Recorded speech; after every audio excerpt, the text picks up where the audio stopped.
अस्सलाम वालेकुम my brothers and sisters. Hope आप लोग सब खैरियत से होंगे और आज का वीडियो बहुत ज़्यादा इंपॉर्टेंट और बहुत ज़्यादा सिंपल होने वाला है। आज हम लोग पढ़ेंगे magnetic disk and it's information and it's performance. अगर आपने प्रीवियस वीडियोस को नहीं देखा है तो आप पहले जाइए, डिस्क्रिप्शन में आपको इसका लिंक मिलेगा जिससे आप प्रीवियस वीडियोस को देख लेंगे, तो जाके आपको ये वीडियो अच्छे से समझ में आएगा। क्योंकि इससे पहले भी हम लोगों ने मैग्नेटिक डिस्क, एसटीडी वगैरह के बारे में डिस्कस किया हुआ है मेमोरीज के इसमें, लेकिन आज हम लोग इसको डिटेल में पढ़ेंगे, इसका परफॉर्मेंस, इसका इन्फॉर्मेशन, इसका टाइप्स और डिटेल में सब कुछ पढ़ेंगे। तो वीडियो शुरू करने से पहले मैं आपको ये याद दिला देना चाहता हूँ कि अगर आपने इस वीडियो को लाइक नहीं किया है तो अभी लाइक कर दीजिए, आप भूल जाएंगे, सब्सक्राइब भी कर दीजिए और कमेंट भी कर दीजिए। तो चलिए अब इस वीडियो को शुरू करते हैं। Magnetic disk and it's performance, इसका क्या मतलब होता है? मैग्नेटिक डिस्क हमें पता है क्या होता है, हार्ड ड्राइव एसएसडी ये होता है, और उसका परफॉर्मेंस देखेंगे हम वो कैसे वेरी करता है। Exploring the structure, operation and performance characteristic of magnetic disc, हम लोग स्ट्रक्चर देखेंगे मैग्नेटिक डिस्क का, हम लोग परफॉर्मेंस देखेंगे मैग्नेटिक डिस्क का, हम लोग ऑपरेशन और कैरेक्टरिस्टिक्स भी देखेंगे। इंट्रोडक्शन टू मैग्नेटिक डिस्क, अगर किसी को मैग्नेटिक डिस्क का मतलब ही नहीं पता तो उसके लिए मैंने इंट्रोडक्शन भी लिखा हुआ है यहाँ पर। अब magnetic disk often refers as a hard disk driver drive HDD is a non volatile storage device that use magnetic storage to store and retrieve digital data. क्या मतलब, यानी मैग्नेटिक डिस्क कहा जाता है हार्ड ड्राइव ड्राइवर को, hard disk driver को, HDD जिसको हम लोग कहते हैं। It is a non volatile storage, यानी ये स्टोरेज ऐसा है जो बदलता नहीं है, इसको रिफ्रेश की जरूरत नहीं पड़ता, और ये मैग्नेटिक स्टोरेज इस्तेमाल करते हैं, यानी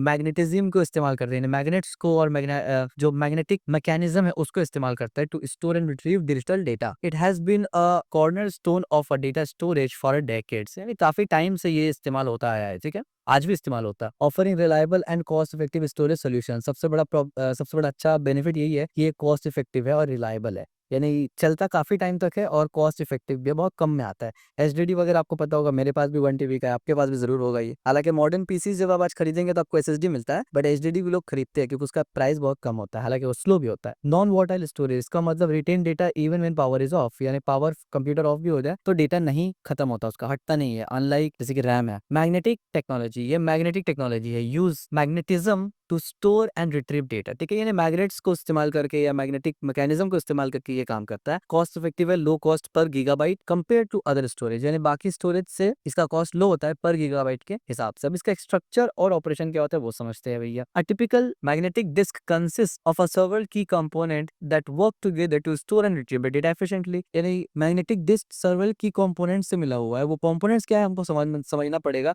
तब जाके हम लोग ये समझेंगे कि वो कैसे करके इन्फॉर्मेशन को रिट्रीव करता है या फिर सेव करता है वगैरह वगैरह। इसमें तीन मेजर चीज होता है, एक होता है पैलेट, या जिसको आप प्लेटर भी कह सकते हैं, ये प्लेटर है। क्या होता है? Circular metallic disk coated with magnetic material where data is store, यानी एक डिस्क की तरह, आपको पता होगा सीडी डिस्क की तरह एक होता है, हमारे एसडीडी के अंदर, आप गूगल पे सर्च करेंगे आपको मिल जाएगा। इसके बाद क्या होता है, ये एक होता है, यानी ये जो मेन डिस्क है बेसिकली जिसमें स्टोर हो रहा है, जाहिर सी बात है वो मेन कंपोनेंट है। इसके बाद read write heads, read write heads होता है, क्या मतलब, यानी positioned above and below each platter, these heads magnetically read data from and right data from platters, यानी प्लेटर्स में क्योंकि डेटा स्टोर है तो रीड और राइट ये दोनों ही प्लेटर से होता है। एक्यूटर आर्म्स, क्या मतलब, move the read write head across the surface of the disk to access different track and sectors, यानी अलग अलग ट्रैक्स और सेक्टर्स को एक्सेस करने के लिए वो जो रीड राइट है वो हेड्स मूव होता रहता है, ठीक है, अलग अलग चीजों को एक्सेस करने के लिए, अलग अलग सरफेस में जाने के लिए। Data on a magnetic disk is organise into concentric track circle on the surface and each platter and sectors pie shaped division with in each track, यानी मैग्नेटिक डिस्क में जो डेटा होता है वो ऑर्गेनाइज कॉन्सेंट्रिक ट्रैक में होता है, यानी सर्कुलर सरफेस उसका होता है पैलेट प्लेटर वगैरह के अंदर, और उसके अंदर एक पाई शेप का आपको ये दिखता है जो कि डिवीजन करता है हर एक अलग अलग ट्रैक को।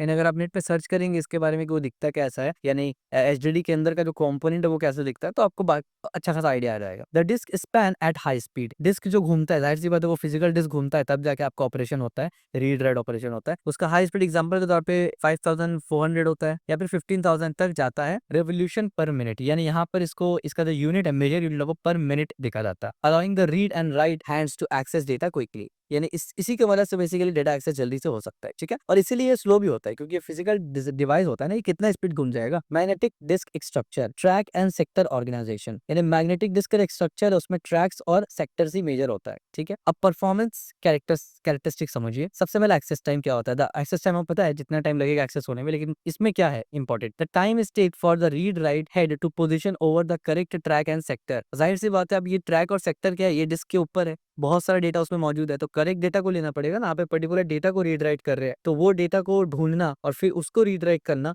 It's include seeking time to move the heads to the correct track. यानी पहले बात तो सही ट्रैक में उसको जाना पड़ेगा मूव करके, जहां पर भी आप ऑपरेशन कर रहे हैं एक्चुअली रीड राइट का। दूसरा latency, time for the desire sector to rotate under the head. यानी वो जो रोटेशन होगा बेसिकली जिसके मदद से कॉपी पेस्ट होता है, उसमें लेटेंसी का टाइम लगेगा। ये दोनों चीज होता है एक्सेस टाइम में। डेटा ट्रांसफर रेट क्या होता है, यानी कितना स्पीड में डेटा ट्रांसफर हो रहा है। The speed at which data can be read from और राइट फ्रॉम द डिस्क। यानी डेटा रीड और राइट कितना जल्दी हो रहा है डिस्क से। रीड कब होता है, most of the time read तब होता है जब आप कोई एप्लीकेशन वगैरह ऑन करते हैं तो रीड होता है। मेजर्ड इन अ मेगाबाइट पर सेकंड, यानी पर सेकंड एमबीपीएस में मापा जाता है उसको, मेगाबाइट्स में उसको मेजर किया जाता है। It depends on the factors like rotational speed, data density and interface type, साटा एसएस वगैरह। यानी स्पीड रेट जो है या डेटा रेट जो है, ट्रांसफर रेट, ये मैटर करता है कि आपका एचडीडी कौन सा वाला है, कितना स्पीड में घूम रहा है, डेटा कितना डेंस है। इसी तरीके से एसएस वगैरह है या साटा है कौन सा है, ये सब मैटर करता है। लेकिन आमतौर पे ये स्लो होता है एसएसडी से, यानी एचडीडी स्लो होता है एसएसडी से। ठीक है। Capacity, HDD is typically offer a large storage capacities range from gigabyte to multi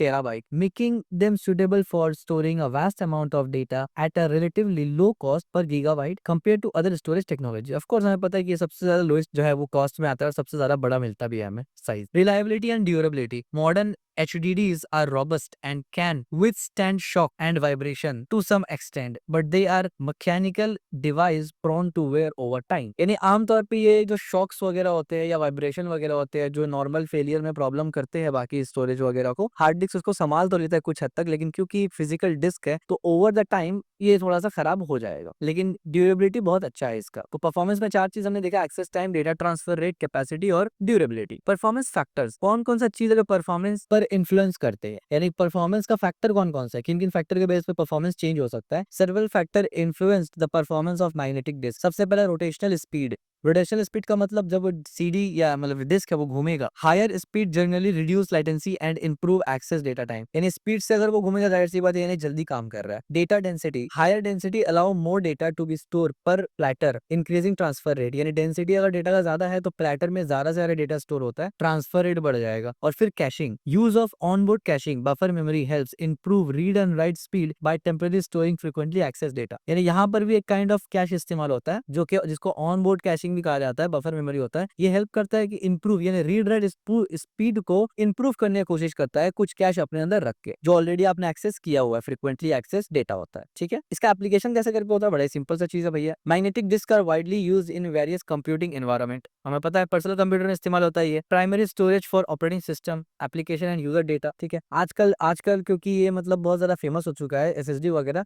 तो मोस्ट ऑफ द लोग प्राइमरी जो स्टोरेज है उसको जहां पर ऑपरेटिंग सिस्टम स्टोर करते हैं वो एसएसडी में करते हैं और एक्सटर्नली एचडीडी रखते हैं, जो कि मैंने भी वही किया है। ठीक है। अगर आप में से किसी ने एचएसडी में ऑपरेटिंग सिस्टम को इंस्टॉल किया हुआ है और एसएसडी आपके पास मौजूद है तो आप बहुत बड़ी गलती कर रहे हैं। भले ही एसएसडी 256 जीबी ही क्यों ना हो और एचडीडी आपके पास 2 टीबी ही क्यों ना हो, ऑपरेटिंग सिस्टम हमेशा एसएसडी में डालना है ताकि आपका ऑपरेटिंग सिस्टम फास्ट रहे। ठीक है। क्योंकि बहुत से लोग ऐसा सोचते हैं कि मेरे पास एचडीडी 2 टीबी है तो उसी को ऑपरेटिंग सिस्टम में डाल देते हैं, जगह ज्यादा रहेगा। तो ये गलती मत करना, एसएसडी को हायर प्रायोरिटी देना ओएस के लिए। और खास करके कोई भी एप्लीकेशन या कोई भी गेम अगर आप खेल रहे हैं जिसमें आपको रीड राइट करना पड़ता है कोई चीज, तो एसएसडी के अंदर उसका रखिए। इसके बाद आता है servers and data centres, bulk storage for database, file and backup. जाहिर सी बात है सर्वर डेटा सेंटर में यही इस्तेमाल होता है और इसके अलावा टर्शरी मेमोरी भी इस्तेमाल होता है डेटाबेस वगैरह में, जो हम लोग आगे पढ़ने वाले हैं। एक्सटर्नल स्टोरेज, और प्रीवियसली भी हम लोग टर्शरी मेमोरी पढ़ चुके हैं वैसे। एक्सटर्नल स्टोरेज में क्या होता है, portable HDDs for data backup and transfer. यानी पोर्टेबल एचडीडीज भी होता है, यूएसबी के थ्रू आप कनेक्ट कर सकते हो उसको और फिर बाद में उसको आप अनप्लग भी कर सकते हैं। अब यहाँ पर आप देखिए क्या होता है ये RAID, क्या मतलब, redundant array of independent disk. RAID is a technology that combine multiple physical disk drive into single local unit to improve performance। यानी आपके पास मल्टीपल डिस्क है उसको आपने कॉम्बाइन कर दिया, यानी डिस्क से मुराद एसएसडी है, उसको एचडीडी है, उसको आपने मल्टीपल कॉम्बाइन करके एक यूनिट में बना दिया ताकि उसका इंप्रूवमेंट जो है वो बढ़ जाए, यानी ऑप्टिमाइज कर दिया आपने एक तरह से। तो आमतौर पर तो हम लोग नहीं करते बट ये भी किया जाता है। रिडंडेंसी और both, here an overview of common RAID level and there characteristic. तो जब ऐसा किया जाता है ना, जब मल्टीपल डिस्क को मिलाया जाता है और एक डिस्क बनाया जाता है तो उसमें फिर कुछ टाइप्स आ जाता है, यानी कुछ लेवल्स आ जाता है रैड का। और बेसिकली रैड क्या होता है, the array of independent disk, यानी मल्टीपल डिस्क को मिला के ही आप जो एक डिस्क बनाते हो उसी को रैड बोलते हैं, जिसका फुल फॉर्म है redundant array of independent disk. तो जब ये काम आप करते हैं ना तो कुछ लेवल्स, कॉमन लेवल्स निकल के आते हैं सामने और उसका कुछ कैरेक्टरिस्टिक है। तो आइए वो लेवल्स भी समझ लेते हैं, उसका कैरेक्टरिस्टिक भी समझ लेते हैं। रैड जीरो स्ट्रिपिंग, क्या मतलब, कैरेक्टरिस्टिक क्या है? रैड जीरो जाहिर सी बात है एक लेवल का नाम है। इसका कैरेक्टरिस्टिक क्या है? Data is divided strictly evenly across multiple disks without partially informed without parity information, यानी डेटा जो है वो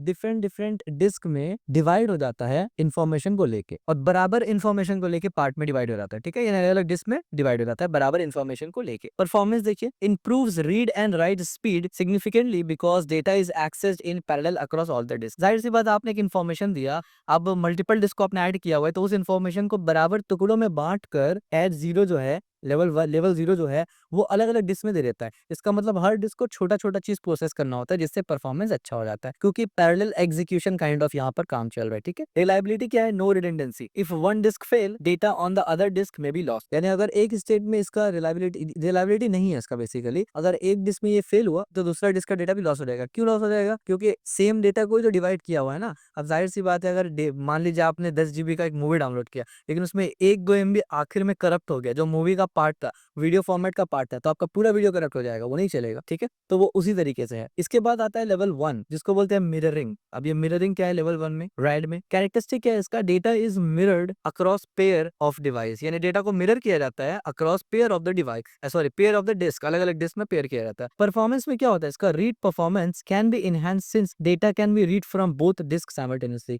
यानी रीडिंग परफॉर्मेंस अच्छा हो जाता है, क्योंकि दोनों डिस्क जहां पर आप उसको डिवाइड किए दोनों से रीड किया जाता है, इस वजह से रीडिंग जो है वो परफॉर्मेंस आप पे एनहांस हो जाता है। रिलायबिलिटी क्या है? Provides fault tolerance, if one disk fail data is still accessible from the mirrored disk. जाहिर सी बात है, यानी काइंड ऑफ मिरर का मतलब क्या है? कॉपी बना लिया आपने, यानी एक साथ दो कॉपी चल रहा है, एक कॉपी फेल भी हो रहा है, दूसरा कॉपी तो रहेगा, तो डेटा करप्ट नहीं होगा, ठीक है। यानी रिलायबिलिटी आप बोल सकते हैं ज्यादा है, इसीलिए आप यहाँ पर क्या लिखा हुआ? Provides fault tolerancy. इसके बाद लेवल 5 आप देखिए, स्ट्रिपिंग विद डिस्ट्रीब्यूशन पैरिटी, यानी स्ट्रिपिंग भी करना है, डिस्ट्रीब्यूशन भी करना है और आधा आधा करना है। कैसे करना है देखिए, समझिए उसको। लेवल 5 कैसे काम करता है? कैरेक्टरिस्टिक क्या है इसका? Data is striped across multiple disk with distributed parity, parity information is distributed across all the disk, यानी इसमें क्या करता है ना कि डेटा को स्ट्रिप करेगा वो और मल्टीपल डिस्क में उसको डिस्ट्रीब्यूट करेगा बराबर। परफॉर्मेंस में क्या होता है? Offers a good read performance and moderate right performance, इसमें अच्छा रीड और राइट परफॉर्मेंस दिया जाता है, यानी अच्छा रीड परफॉर्मेंस दिया जाता है और ठीक ठाक राइट परफॉर्मेंस भी मिल जाता है। रिलायबिलिटी क्या है? Provide fault tolerance with distributed parity,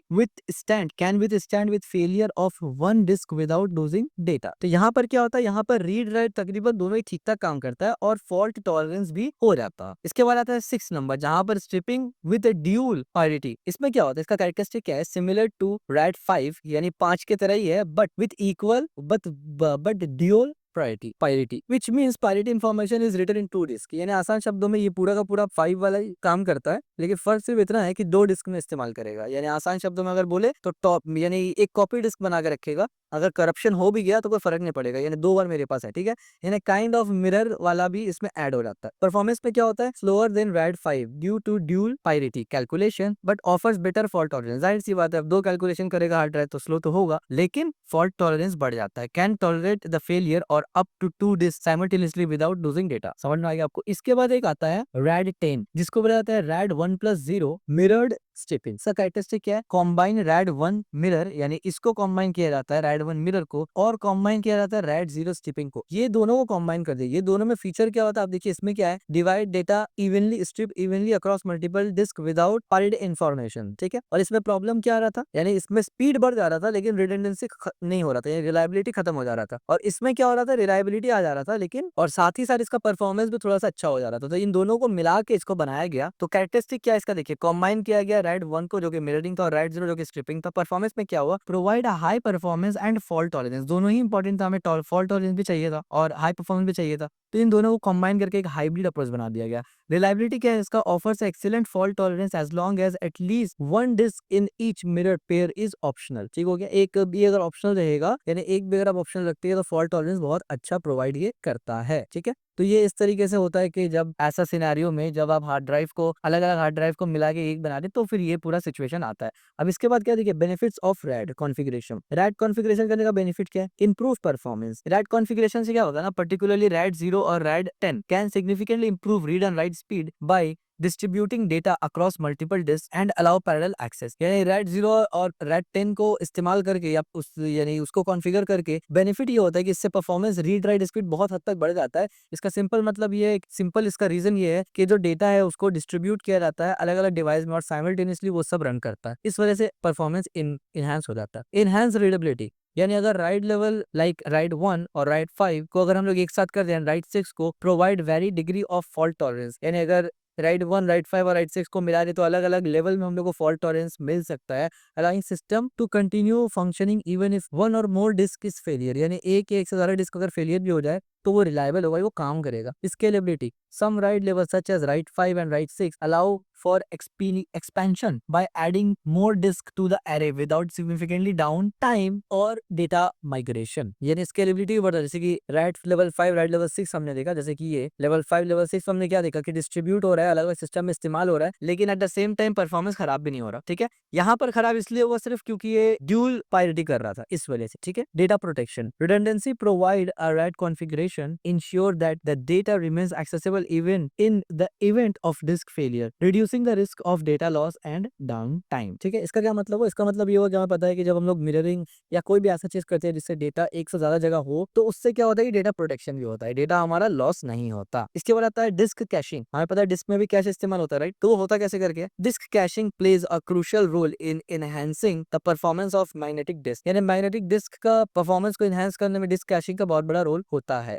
और मैग्नेटिक डिस्क में क्या आता है? डिस्क में क्या आता है? हार्ड ड्राइव और यानी HDD। ठीक है, by leveraging faster access time of a volatile memory compare to the slower mechanical operation of disk brown. होता कैसे करके है ये कैशिंग की मदद से फास्ट यानी ऑप्टिमाइज कैसे होता है? Role of disk caching is important performance, कैसे करके? इंप्रूविंग परफॉर्मेंस, कैसे करके? Disk cache act as a buffer between the CPU and the lower magnetic disk, यानी लोअर मैग्नेटिक डिस्क के और CPU के दरमियान ये बफर का काम करता है। Storing frequently access data and meta data temporary in faster volatile memory RAM, यानी कुछ डेटा या कुछ मेटा डेटा जो फ्रीक्वेंटली स्टोर हो रहा है या फ्रीक्वेंटली इस्तेमाल हो रहा है हार्ड डिस्क में, उसको वो रैम में स्टोर करके रखता है ऑलरेडी, ताकि जब CPU को जरूरत पड़े हार्ड डिस्क से बात करने का तो एकदम दूर से घुमा फिरा के ना करना पड़े, रैम से वो ले लेगा। क्योंकि एक्सेस CPU का अगर वो हार्ड डिस्क से करे वो ज्यादा लेट होगा इन कंपेयर टू रैम से, रैम के मुकाबले तो हार्ड डिस्क बहुत स्लो है। This mechanism accelerate read and write operation by reducing the number of time the CPU needs to wait for data retrieval from the comparatively slower HDD।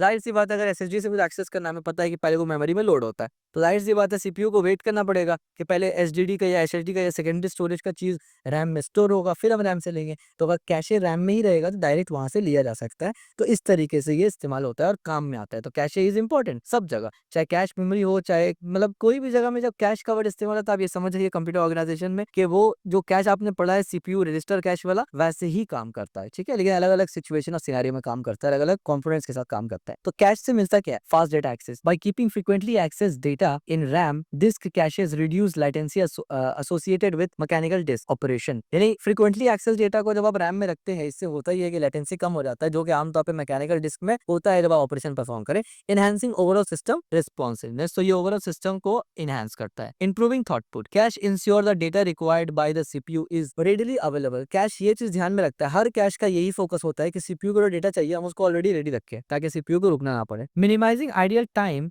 And maximizing data throughput from the disk subsystem. ठीक है, यानी ideal time को minimise करता है और maximise करता है data थॉटपुट को। ठीक है, enhance user experience, enhanced user experience ये क्या होता है? Application load faster and respond more quickly to user command when critical data is cached in memory. यानी जाहिर सी बात है, एज ए यूजर जब आप कोई भी काम करते हैं, कुछ ऑन करते हैं, ऑफ करते हैं, कुछ भी करते हैं, ओपन वगैरह करते हैं, तो उसका जो कैश अगर मेमोरी में होता है यानी रैम में होता है तो वो जल्दी काम करता है, जल्दी खुलता है। ठीक है, leading to smoother user interaction and reduce perceived latency. ठीक है, इसका एग्जांपल बिल्कुल ऐसे ही है ना कि आप अगर अपना कंप्यूटर में कभी अपने सिस्टम सेटिंग वगैरह किया है, उसमें आप देखेंगे, बल्कि मैं आपको दिखा देता हूँ। आप टास्क मैनेजर में जब जाएंगे तो आप देखिए स्टार्ट ऐप, यहाँ पर आपको एक ऑप्शन मिलेगा। तो यहाँ पर जब आप जाएंगे तो आपको यहाँ पर देखिए बहुत सा ऑप्शन मिलेगा कि जैसे आपका कंप्यूटर स्टार्ट हो तो ये खुद से चल जाए या नहीं चल जाए। तो मैंने सबको डिसेबल करके रखा है क्योंकि मैंने चाहते ये चले, क्योंकि इससे सिस्टम कहीं ना कहीं स्लो भी होता है। डिपेंड्स ऑन के मतलब आप किस वे में इसको किस अप्रोच से देख रहे हैं। बट अगर इसमें से कोई कोई इनेबल करके रखते हैं ना, तो जैसे आपको कंप्यूटर ऑन होता है ना, बैकग्राउंड में ये सर्विस चलना स्टार्ट हो जाएगा। इससे होगा ये कि मान लीजिए आप जैसे आप ऑन करते हैं तो आपको हमेशा मान लीजिए गूगल क्रोम खोलना ही होता,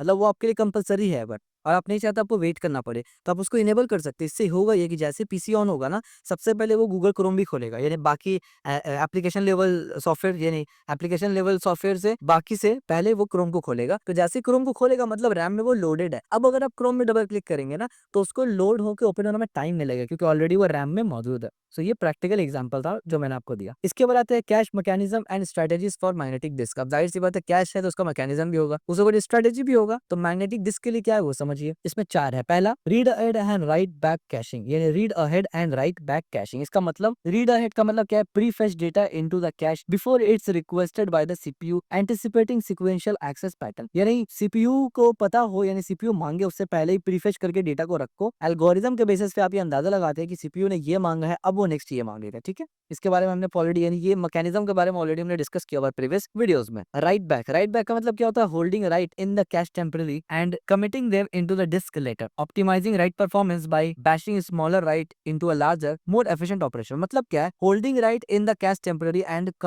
committing them into the disk later, यानी जो राइट होता है, जो भी राइट ऑपरेशन है, वो कैश मेमोरी में होल्ड होता है और उसको कमिट कर दिया जाता है बाद में डिस्क के अंदर लेटर। ठीक है, इससे ऑप्टिमाइजेशन क्या होता है, optimized when performance by batching smaller write into larger, यानी बैच में आप उसको करते हैं, बैच में मतलब वो डिवाइड करके आप उसको राइट करते हैं इनटू लार्जर, बड़े वाले में। मोर एफिशिएंट ऑपरेशन, जाहिर सी बात है, जैसे ऊपर हमने देखा भी था ना कि एड्स क्या करता है, अलग अलग टुकड़ों में छोटा छोटा बांट के अलग अलग जो मल्टीपल डिस्क उसको दे देता है, जिससे परफॉर्मेंस इनहेंस हो जाता है, क्योंकि वो छोटा छोटा चीज जो है साइमल्टेनियसली होता है। ठीक है, तो बहुत सारा तरीका होता है कैश में, इसमें इस तरीके से काम करता है। Write throughput caching. अब राइट थॉट पुट कैशिंग क्या होता है, write through caching, immediate write, यानी write data both in the cache and to the disk simultaneously, ensuring data consistency but can impact performance due to frequent disk write. यानी यहाँ पर क्या होता है ना, राइट थॉट कैशिंग में 2 बार right किया जाता है, तो इस वजह से क्या होता है, एक बार राइट तो कैश में किया जा रहा है कि नेक्स्ट टाइम अगर मांगेगा तो हम दे देंगे, और एक बार राइट पर इसमें भी किया जाता है, यानी डिस्क में भी किया जाता है। इसकी वजह से परफॉर्मेंस थोड़ा सा स्लो हो सकता है, क्योंकि दोनों में साइमल्टेनियसली ही वो करता है। इसके बाद एलआरयू एंड एलएफयू पॉलिसीज होता है। जैसे पुराने कैश में भी हमने प्रीवियस वीडियो में देखा था, बहुत सारा कैश में यही एल्गोरिदम इस्तेमाल होता है। एल्गोरिदम क्या है, लीस्ट रिसेंट यूज, यानी evicting the least recent access data from the cache when space is needed for new data. जब कैश भर जाए तो कैश को खाली करके न्यू डेटा किस बेसिस पे लाएंगे, यहाँ एल्गोरिदम काम में आता है। तो एक एल्गोरिदम ये इस्तेमाल होता है कि लीस्ट रिसेंट यूज, जो सबसे कम इस्तेमाल हुआ है अब तक में, उस डेटा को हटाओ, नए डेटा के लेके आओ। और दूसरा एक होता है कि least frequent use, sorry least recent use का मतलब है कि जो सबसे पहले आया था, बहुत पुराना डेटा, उसको हटाओ। और लीस्ट फ्रीक्वेंट यूज का मतलब है जो सबसे कम इस्तेमाल हुआ उसको हटाओ। Removing the least frequent data access due to optimize cache performance. ठीक हो गया। इसके बाद एक आता है cache size and placement. Size में क्या आता है, balancing the cache size with available RAM and workload required the maximizing hit rate without excessively consuming system resource. यानी कैश का साइज भी मैटर करता है, कैश साइज को बैलेंस करना मेमोरी के साथ जरूरी होता है, वर्कलोड के साथ, ताकि इससे मैक्सिमम कैश हिट हो सके। ठीक है, बिना बहुत ज्यादा रिसोर्स कंज्यूम किए। इसके बाद प्लेसमेंट होता है, strategically positioning cache to minimum latency and maximum effectiveness based on access pattern and workload characteristic. यानी एक्सेस पैटर्न के बेसिस पर ही आप एल्गोरिदम इस्तेमाल करते हैं, और उसी के बेसिस पर आपको साइज और प्लेसमेंट भी करना होता है। तो कैशे के अंदर बहुत सारा चीज कॉमन था, जो कि हर कैशे में लगभग इस्तेमाल होता है। इससे पहले भी हम लोग अलग अलग सिचुएशन में कैशे कैसे काम करता है 3-4 बार हम लोग पढ़ चुके हैं। ठीक है, so this is all about magnetic disk and its operation and it's performance and it's characteristic. तो अगर वीडियो आपको पसंद आया है तो आप इस वीडियो को लाइक करिए, चैनल को सब्सक्राइब करिए और इस वीडियो को शेयर करिए।